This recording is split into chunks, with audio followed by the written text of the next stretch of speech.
France have finished 4th or below in the last 3 RBS Six Nations campaigns, and having suffered 2 defeats in this season's championship, knew that a win was imperative to avoid a similar scenario this time.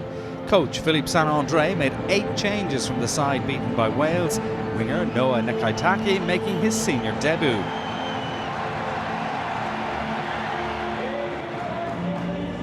For the Italians, Sergio Parise earned a record 112th cap. What a servant he's been to Italian rugby.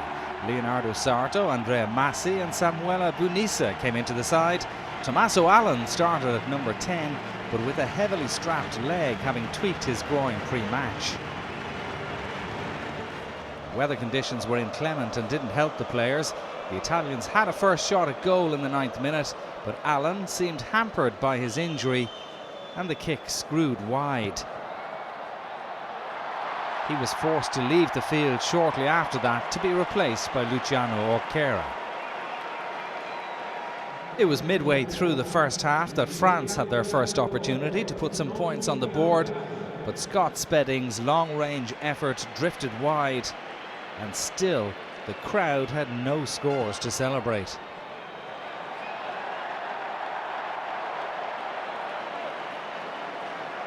It was France who did eventually break the deadlock when Sam Bunisa caught the ball in an offside position. The number 7 knew that he was in the wrong, and referee JP Doyle whistled for the penalty. Out half, Camille Lopez was on target with the kick, and France led 3-0 just short of the half-hour mark.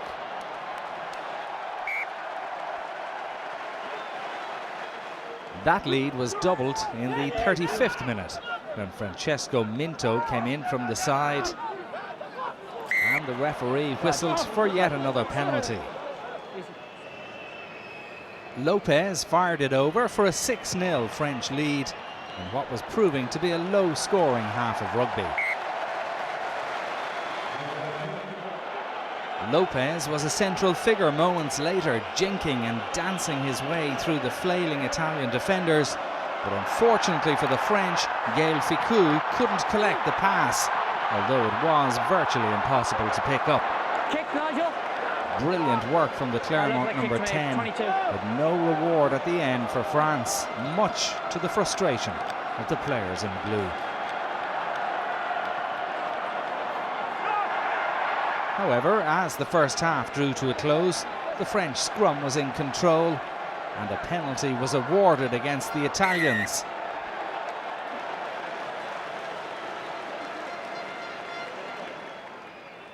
With Lopez limping, Spedding had another shot at goal, and this time his kick went straight between the posts. It gave France a 9-0 half-time lead. They picked it up in the second half, and Jules Plisson replaced the injured Lopez. With Italy in possession, Parise was penalised for not releasing, and Plisson had the chance to become the 3rd French scorer from the tee.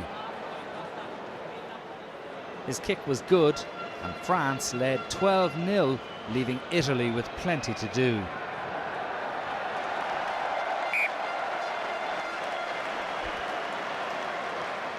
In truth, it was a sterile contest, but there was a rare moment of magic 5 minutes after the break when Spedding broke through from a deep position.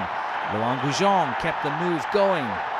Guillaume Guirado was in support as the French piled forward. The ball was recycled and was eventually fed wide from Juan Rouget to Jon Maestri, and he had loads of space to run over for France's first try of the game, and his first try for his country.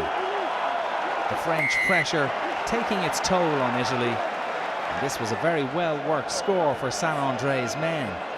Plisson converted, and France were 19 points to no score ahead.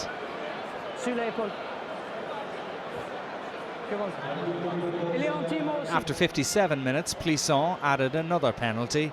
The Stade Francais out half kicked superbly after he came on, and this was perfect again. France 22-0 in front. Italy had no response on a disappointing afternoon for the Azzurri, and the coup de grace was delivered with the final play of the game, France getting in for another try. Rory Cockett passed to fellow sub Matthew Bastareaud, and the big man from Toulon barged his way over the line with several Italians hanging out of him. It wasn't a thing of beauty, but it ensured that France would leave Rome with a healthy winning margin. Clisson converted with the last kick of the match to give France a 29 points to no score victory. The win means that France still have a mathematical chance of taking the title when they go to Twickenham, albeit they'll be relying on a few other results to go their way on the final day. This was Italy's worst performance of the championship this season, and they'll be looking for big improvement when they play Wales in the final round. Final score at the Stadio Olimpico: Italy 0, France 29.